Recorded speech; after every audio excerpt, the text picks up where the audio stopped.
Jonas 1. Achou aí? É bem fácil achar esse livro. Vamos lá, porque o tempo está... Posso ler? Você que está em casa aí, posso ler? Vamos lá. E veio a palavra do Senhor a Jonas, filho de Amitai, dizendo: levanta-te, vai à grande cidade de Nínive e clama contra ela. Quando Deus falou clama contra ela, não é vai lá, destrói, vai lá e fala para aquele povo que aquele povo precisa se converter, que eles têm que se dobrar a mim, e etc. E clama contra ela, porque sua malícia subiu até mim. E Jonas se levantou para fugir. Repita comigo: Jonas se levantou para fugir de diante da face do Senhor. Amém. Para Tarsis. Deus falou para ele ir para Nínive. Para onde que ele estava falando que ia? Tarsis. Então guarda isso na sua mente, por favor. E descendo a Jope, achou uma cidade portuária, achou um navio que ia para Tarsis. Pagou, pôs a sua passagem e desceu para dentro dele, para ir com eles para Tarsis, de diante da face do Senhor. Mas o Senhor mandou ao mar um grande vento, e fez-se no mar uma grande tempestade, e o navio estava para quebrar-se ou afundar-se. 5. Então temeram os marinheiros e clamava cada um ao seu Deus, letra minúscula, e lançavam no mar as fazendas que estavam no navio para aliviarem, ou seja, todo o peso eles começaram a jogar fora do seu peso. Jonas, porém, desceu aos lugares do porão, foi ao fundo do navio, e deitou, e dormia um profundo sono. Como assim? Não é nada comigo isso aí, essa tempestade, esse problema, não tenho nada com isso. Bom, vamos lá. 6. E o mestre do navio chegou-se a ele e disse-lhe: que tens, dormente? Levanta-te, invoca o teu Deus, letra maiúscula. Talvez assim Deus se lembre de nós, para que não pereçamos. Perceba que Jonas era um camarada conhecido, era um profeta que todo mundo conhecia ele. Perceba mais do que isso, na hora do apuro, na hora do desespero, foram buscá-lo para que ele orasse a Deus, ao nosso Deus. Amém? Havia um monte de gente ali que serviam deuses, né? Alguns deuses por aí. Mas na hora do vamos ver, foram desesperados. Olha, ora ao teu Deus. Teu Deus. E aí, o que eu quero que você entenda é que as pessoas tinham respeito por Jonas. Jonas não era um qualquer um, não. Era um servo de Deus, temente a Deus. E você vai entender muita coisa aqui nessa noite. Jonas é mais do que um camarada que foi apenas engolido pela baleia, viu? Continuando aqui. 7.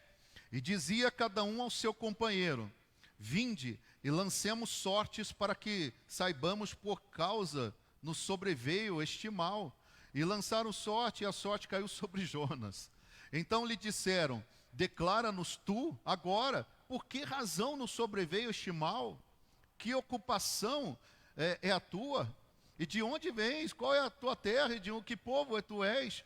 E ele lhes disse: eu sou hebreu e temo ao Senhor, o Deus do céu, que fez o mar e a terra seca. Então os homens se encheram de grande temor e lhe disseram: por que fizeste tudo isso? Pois sabiam os homens que fugia de diante do Senhor, porque ele tinha declarado. E disseram, 11, e lhe disseram-lhe: que te faremos nós para que o mar se acalme? Porque o mar se levantava e engrossava cada vez mais. 12, e ele lhes disse: levantai-me e lançai-me ao mar, e o mar se aquietará, porque eu sei que por minha causa vos sobreveio esta grande tempestade. 13. Entretanto os homens remavam, esforçando-se por acalmar a terra, mas não podiam, porque o mar se ia embravecendo cada vez mais contra eles. Então clamaram ao Senhor e disseram: ah, Senhor, nós te rogamos, não pereçamos por causa da vida deste homem, e não ponha sobre nós o sangue inocente. Sobre tu, Senhor, fizeste como te aprouve. 15. E levantaram Jonas e o lançaram ao mar, e cessou o mar da sua fúria. E temeram, pois, esses homens o Senhor com grande temor, e ofereceram sacrifício ao Senhor e fizeram votos. Amém. Amém? Jonas, para quem não sabe, era um profeta que viveu na época do rei Jeroboão, um reinado próspero. Jonas vivia e era respeitado nessa época e muito usado por Deus. Jonas foi o primeiro profeta a ser enviado para as nações. Enquanto a gente ouvia muito profeta só falando de Deus, só falando das promessas, só falando dos recados de Deus para o próprio povo. Jonas não. Jonas recebeu uma ordem de Deus para ir para uma nação estranha, uma outra nação, nada a ver com o povo de Deus, para falar do Senhor. E aí, para quem que Jonas teria que falar de Deus? Nínive. Nínive, que era uma cidade extremamente próspera, uma cidade fortalecida. Se você já ouviu falar sobre Jericó, Nínive era uma cidade muito mais fortalecida que Jericó. Nínive era uma cidade poderosa. Porém, havia um povo que lá habitava terrível, um povo que não media esforços para alcançar os seus objetivos, um povo sanguinário, um povo que matava, um povo que destruía os seus inimigos para alcançar os seus objetivos, que era crescer e se tornar uma das maiores nações. Ou seja, era um povo que não temia a nada, muito menos a Deus. E Deus dá uma ordem para Jonas: Jonas, você vai para Nínive, porque subiu até mim a crueldade daquele povo. Eu estou te dando uma ordem, eu estou te dando um propósito, eu estou te dando uma missão. E você vai até aquele povo e vai fazer aquele povo, levar aquele povo ao arrependimento. Você vai clamar por aquele povo. E o engraçado de tudo isso é que Jonas, ele foge da presença de Deus. E às vezes pode passar pela nossa cabeça: bom, o senhor falou que aquele povo é sanguinário, aquele povo não tinha medo de ninguém, aquele povo destruía. Tem um estudo sobre Nínive, feita por Flávio Joséfo, que foi um dos maiores historiadores de todos os tempos, que diz que aquele povo de Nínive pegava os inimigos e esfolava vivo. Arrancava a pele e deixava o povo sem pele, os inimigos sem pele, os reis que eles conquistavam. Tamanha a crueldade que eles cometiam. Só que Jonas não foge da presença do Senhor quando Deus dá esse mandato, dá essa ordem para ele até Nínive. Ele não foge por medo. Dá de entender que parece que ele está com medo daquele povo, mas contrariamente não. Jonas, ele não queria, ele não acreditava que Deus estava querendo que aquele povo, iria perdoar aquele povo por tudo que aquele povo já havia feito. Jonas já tinha visto muitas atrocidades que aquele povo tinha feito. E acredite você, mesmo sendo um profeta, sendo um grande homem de Deus, o coração dele se fechou para aquele povo. Porque a vontade de qualquer profeta, a vontade de qualquer missionário, a vontade de qualquer pastor, a vontade de qualquer pessoa que ame a Deus, é ver o seu próximo se converter. Pode ser o pior dos homens, a pior da pessoa, pode ser um bandido, pode ser quem for. E Jonas, ele simplesmente foge. Ele dá ali a desculpa dele: estou indo para Tarsis, e daqui a pouco você vai descobrir por que ele foi para Tarsis. E Jonas estava ali revoltado porque aquele povo iria se converter. Perceba que Jonas, sendo um homem de Deus, um profeta, ele não estava ali com medo, ele não estava ali com dúvida. Será que Deus tem poder para converter aquele povo, para transformar aquele povo? Jonas tinha uma total convicção dentro dele: Deus tem poder para tudo. Diferentemente de muita gente que acha que Deus é poderoso para isso, para aquilo, e não para outra e para outras coisas. Por quê? Porque a atitude de algumas pessoas mostra isso. Jonas não. Ele tinha total certeza que Deus era poderoso, porque Jonas presenciou Deus vencer exércitos. Deus derrotar exércitos para beneficiar o seu povo. Nínive não seria nada, mas Jonas fechou o seu coração. E ao fechar o seu coração, a pergunta é: por que ele fugiu? Fugiu por causa disso. E não porque era incapaz, eu não tenho capacidade para ir. Porque muitas pessoas, quando Deus dá uma ordem, quando Deus dá um propósito, a pessoa muitas vezes ela pode ser que ela se sinta incapaz, tranquilo. Por mais que a palavra de Deus fala que o Senhor capacita, leva muito tempo para as pessoas entender que não é por força nem por violência, mas é pelo Espírito Santo de Deus. Tem gente que não entende isso. E tem pessoas que vão passar anos frequentando uma igreja, vão passar anos ouvindo sobre Jesus e nunca vão entender isso. Vão sempre achar que são incapazes para fazer o que Deus manda, para cumprir os propósitos do Senhor.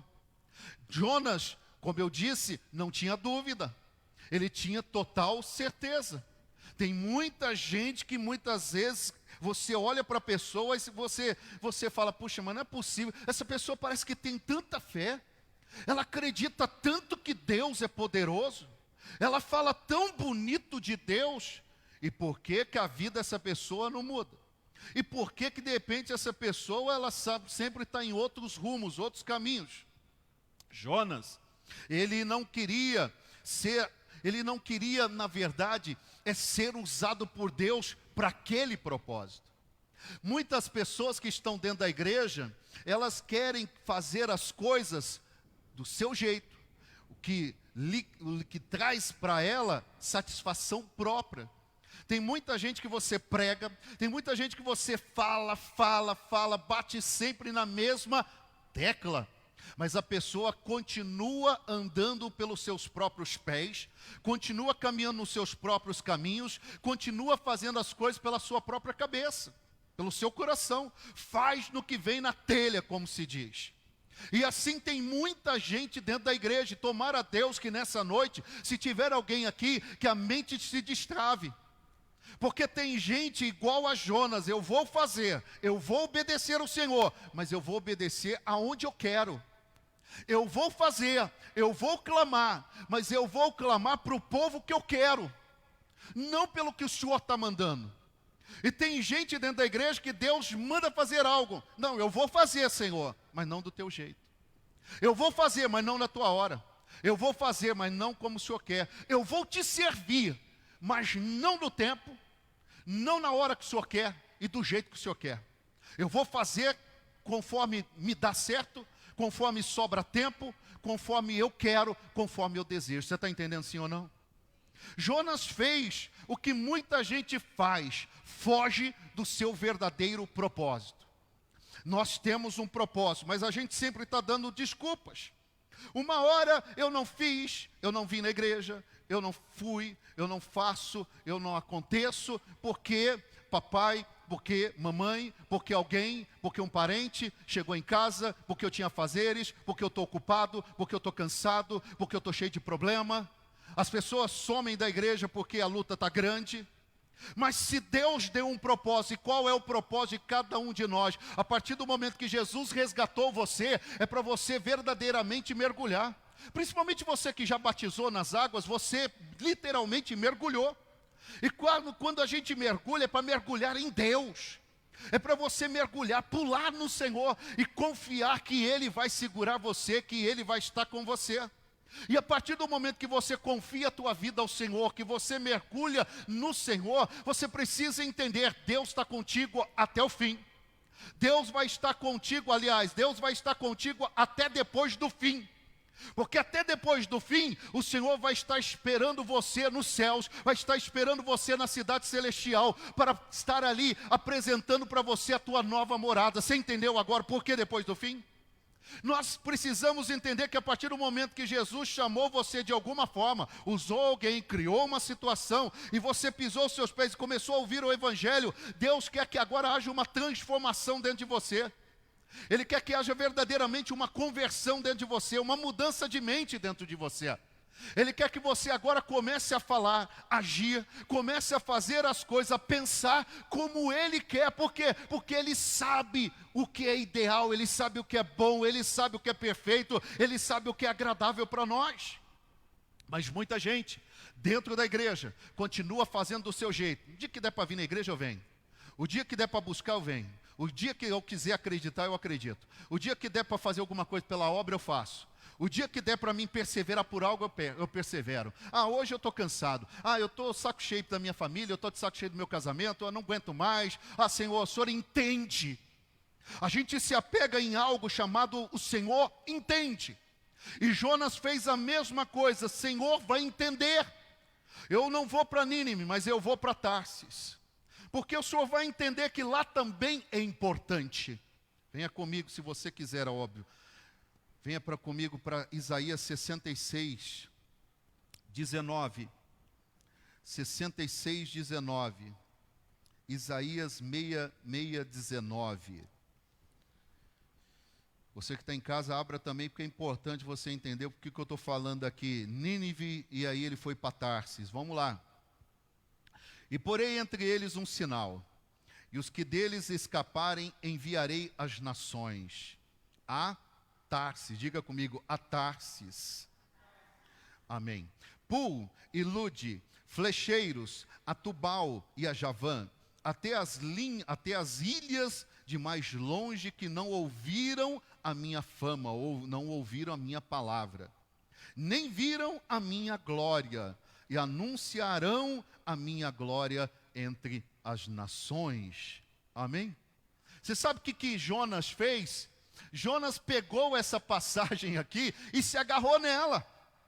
Senhor, eu não fui para Nínive, mas conforme o Senhor lá pelo profeta Isaías anunciou, o Senhor disse que nós iríamos para Tarsis, e lá nós iríamos anunciar a tua glória, anunciar a tua mensagem, a tua palavra. Então muita gente, muitas vezes, ele pega e dá uma mascarada com Deus. Senhor, olha, eu não estou fazendo assim, mas a tua palavra, o Senhor entende que dá para mim fazer de outra forma. Tem coisas que Deus, Ele manda a gente fazer, mesmo que a gente não entenda, mesmo que a gente não está aguentando mais, mesmo que a gente não está acreditando, mesmo que a gente está isso, está aquilo, nós temos que fazer o que Deus mandou e pronto, acabou. Deus está mandando priorizá-lo, eu vou priorizá-lo, e parar com aquele negócio que todo ser humano faz, que dá para todo mundo, inclusive para Deus, desculpas. Parar de dar desculpas. Porque de repente a gente precisa analisar e buscar respostas dentro de nós. A nossa vida, as respostas estão dentro de nós mesmos. Pessoas que hoje estão doentes, pessoas que estão no fundo do poço, pessoas que estão sofrendo, pessoas que estão comendo o pão que o diabo amassou. Acredite você, a resposta pela dor dela está dentro dela mesma. A resposta de todo o sofrimento dela está dentro dela, porque se ela olhar para dentro dela e começar a fazer perguntas, ela vai simplesmente chegar a uma única resposta: não priorizei a Deus de todo o meu coração. Não coloquei Deus acima de tudo e de todos. As pessoas, muitas pessoas, eu digo 99,9% que estão no fundo do poço, se ela se perguntar por que eu estou nessa situação, por que eu estou sendo humilhado, por que eu estou sendo envergonhado, a resposta vai ser essa, simples, objetiva. A palavra de Deus ela dá, Mateus 6,33, buscai o reino de Deus em primeiro lugar e a sua justiça, e tudo será acrescentado. Então a pessoa vai ter a resposta: esse versículo não foi obedecido por mim.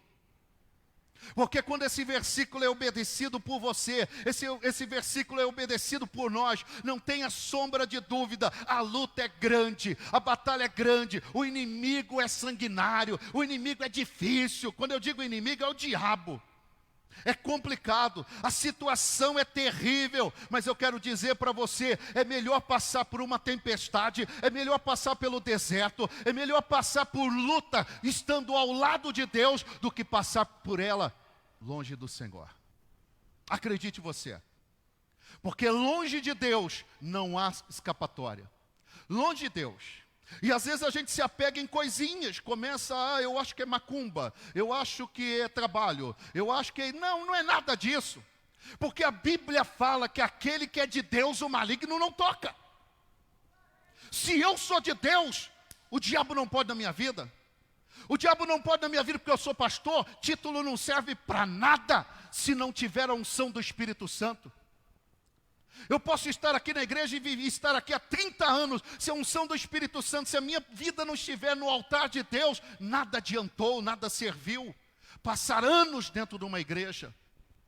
Eu posso estar aqui há 2 dias, uma semana, um mês, mas a minha vida está entregue, mas entregue cegamente a Deus, ao Espírito Santo. Não tenha sombra de dúvida, o maligno pode capeta, pode macumbeiro, pode quem for fazer trabalho para destruir a tua vida, o maligno não toca. Porque aonde o Espírito Santo habita, a luz. Aonde uma pessoa que tem o Espírito Santo, a sua boca, os seus lábios, o seu coração, as suas atitudes são voltadas para o Senhor, ele não é o santarrão da vez, não, ele tem uma vida normal. Ele tem uma vida, ele trabalha, ele luta como todo mundo, ele é casado, ele tem filho, enfim, ele tem uma vida normal, ele tem lá suas contas para pagar, ele tem tudo uma vida normal, mas ele busca olhar primeiro sempre para o Senhor. E as lutas vão vir, o diabo vai lançar, certo? Vai, lutou contra Jesus? Lutou contra Jesus? Não vai lutar contra mim, contra você? Sozinho nós somos extremamente vulneráveis e o diabo acaba com a gente. Tem gente que o diabo está acabando. O senhor acabou de falar que na obra não é isso. Eu acabei de dizer que aquele cujo o Deus, o Espírito Santo não está na vida dele, aí o maligno toca. O maligno toca. E não tem pastor, não tem bispo, não tem igreja poderosa, não tem igreja isso, não tem ninguém que quebre o mal na vida da pessoa se ela não se dobrar ao Senhor. Eu não sei porque eu estou falando e porque eu mudei aqui o script. Não sei. Mas vai tomando posse. Tem gente que está nos assistindo que precisa ouvir isso. Não tem. Não tem pastor poderoso, não tem bicho poderoso, vai arrancar o demônio, não tem. Se a pessoa não abrir o coração, se a pessoa não entregar a sua vida de verdade, não é frequentar a igreja não, é entregar a sua vida de verdade ao Senhor, ao Espírito de Deus, não tem cura, não tem restauração, não tem milagre, não tem prosperidade, não tem nada. Nada acontece. E aqui, Jonas começa, aqui ele se agarra a uma palavrinha de Isaías 66, 19. Ok, eu tenho que obedecer. Eu tenho que também ir para Tarsis. Tarsis também precisa. Tarsis também precisava, melhor dizendo. Mas Deus, a ordem de Deus, direta de Deus, é ir para lá. Era para ir para Nínive. Deus dá ordens para nós. Mas muitas vezes, muitos de nós, ou não queremos, porque, será que nós... Qual que é o problema de algumas pessoas? Será que é porque não crê? Será que não acredita em si mesmo? Será que quando eu falo não crê, será que não crê no poder de Deus? Ou será que alguns de nós, muitas vezes não temos transformação, não vemos transformação na nossa vida, porque nós não queremos pagar o preço, porque tem um preço a se pagar de dedicação? Ou porque de repente estamos na mesma tendência de Jonas. Nós não queremos a mudança, costumamos. Jonas havia acostumado ver Nínive daquele jeito. Nínive daquele jeito. Não tem mudança. Mas eu acredito profundamente, eu não sou teólogo, não sou nada, mas eu acredito profundamente que Jonas, ele não estava olhando para Nínive dizendo, Deus não tem poder para transformar vocês. Não. Ele simplesmente se conformou, esse povo é assim mesmo, pronto, acabou. Vai morrer assim. Quando na verdade, será que muitas vezes, olhe para dentro de você, muitas coisas na nossa casa, muitas coisas na nossa vida não acontecem, nas pessoas que nos rodeiam, não há transformação, será que é porque nós acostumamos, nos conformamos do jeito que está? Do jeito que está bom? Do jeito que está, dá para levar? Quando na verdade a ordem de Deus é para que nós possamos andar em novidade de vida. E andar em novidade de vida dá trabalho. Vai dar trabalho. Eu não estou aqui dizendo para você, olha, declaro em nome de Jesus e tudo. Não, vai dar trabalho. Vai ser complicado. Mas uma certeza é que se saiu a ordem da boca de Deus, só há uma possibilidade de dar errado, se eu fugir.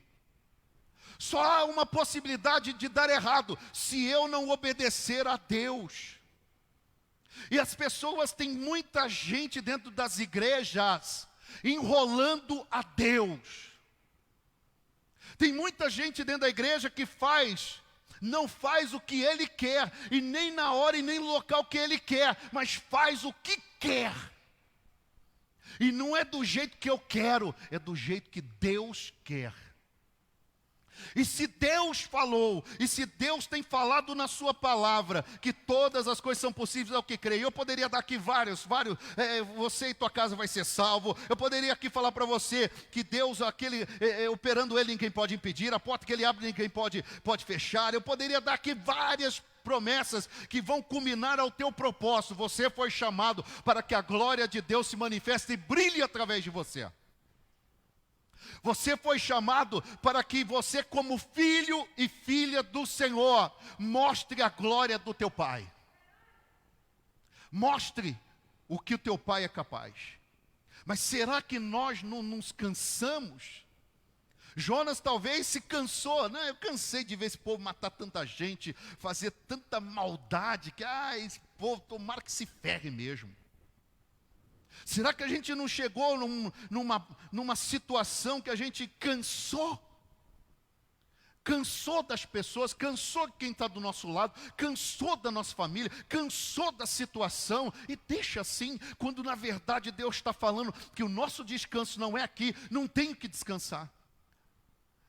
Quando eu falo não tem que descansar, não há como parar, não tem que parar, é avançar, continuar lutando, continuar batalhando, continuar determinando, acreditando, e vamos lá. Pastor, a luta é grande, o inimigo é grande, mas Deus é maior.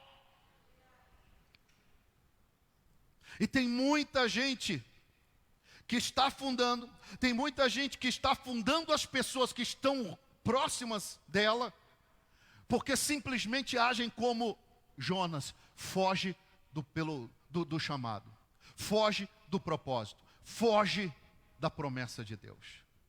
Tem muita gente afundando, e o que é pior, a pessoa afundar, o problema é dela. A pessoa ir ao fundo do poço, a pessoa ir ao fundo do mar, a pessoa ser engolida pela baleia, o problema é dela. Porque cada um faz as suas escolhas, e tudo que o homem semear, ele vai colher, é problema dele. Mas tem muitas pessoas que ela acaba levando essa desobediência, ela acaba exalando essa desobediência para pessoas que estão ao redor dela, para pessoas que estão próximas dela. Tem filhos que sofrem pelo erro dos pais. Tem maridos, tem mulheres, cônjuges que sofrem pelo erro dos maridos, das esposas. Tem muita gente na família sofrendo pelo erro de uma pessoa que conhece a verdade, mas não obedece. Conhece a verdade, mas não pratica. Conhece a verdade, mas não prioriza. Conhece a verdade, mas não persevera. Conhece a verdade, mas vive dando desculpa. Conhece a verdade, mas faz só o que te agrada e não o que agrada a Deus. Conhece a verdade, mas quer fazer do seu jeito e não do jeito de Deus. E aí a resposta, muitas vezes, por que pessoas ao nosso redor estão afundando, por que nós estamos afundando, pode ser porque nós fugimos pelo qual nós fomos. Você não foi chamado aqui, eu fui chamado, pastor, eu estou aqui na igreja porque eu estou passando por problemas familiares, olha, eu não aguento mais. Você foi chamado para resolver essa situação. Você foi chamado para ver a glória de Deus, você foi chamado para ver palavra por palavra se concretizar na tua vida. Você foi chamado para mostrar que o diabo não é nada perto do Deus vivo. Pastor, mas o senhor não sabe o tormento que é, o senhor não sabe que isso e aquilo. Eu disse no meio da pregação, é melhor passar pela tempestade, é melhor passar pelo deserto, é melhor passar pela adversidade, é melhor estar cercado pelo inimigo com Deus ao teu lado, do que estar sem Ele. Porque com Deus ao teu lado, Ele vai iluminar a tua mente. Com Deus ao teu lado, Ele vai te dar força. Com Deus ao teu lado, Ele vai dar o gás que você precisa. Com Deus ao teu lado, a tua mente vai se abrir, os teus olhos vão se abrir. Com Deus ao teu lado, a tua boca vai se abrir para falar as palavras certas. Com Deus ao teu lado, a sabedoria vai estar ao teu lado. O entendimento vai estar ao teu lado. A paciência vai estar ao teu lado. Agora, sem Deus ao nosso lado, as pessoas só vão metendo o pé pelas mãos e afundando a cada dia mais. Fala o que não deve, age na hora errada, toma as atitudes erradas, briga com quem não deveria brigar, se envolve com quem não deveria se envolver, e assim vão se afundando a cada dia mais. Mas a partir do momento que eu faço ao contrário de Jonas, eu obedeço, eu busco, eu acredito, eu foco na palavra de Deus, eu não fico dando desculpas e nem enrolando a Deus, porque a sensação que muitas pessoas passam, que estão enrolando a Deus, mas Deus não é enganado por ninguém. Deus não se engana, Deus sabe o que se passa no nosso coração. Deus sabe o que passa na nossa mente. Deus sabe de tudo. E a partir do momento que você olha para dentro de você e fala, eu não sou nenhum santo, eu não sou nenhum perfeito, eu não sou nada além de uma pessoa que quero fazer a vontade de Deus. Se prepara, porque aquele que quer te afundar, ele vai afundar. Aquele que quer acabar com a tua vida, ele vai ser acabado. Se prepara, porque a glória de Deus, mais dia ou menos dia, vai se manifestar na tua vida. Se prepara, porque logo você terá testemunho para contar. Se prepara, porque aquilo que você acha que até então é tormento, vai se transformar em paz na tua vida. Se prepara, porque Deus, o Espírito de Deus estará ao teu lado. Se prepara, porque todos verão a luz do Deus vivo na tua vida. Se prepare, porque é assim que Deus age.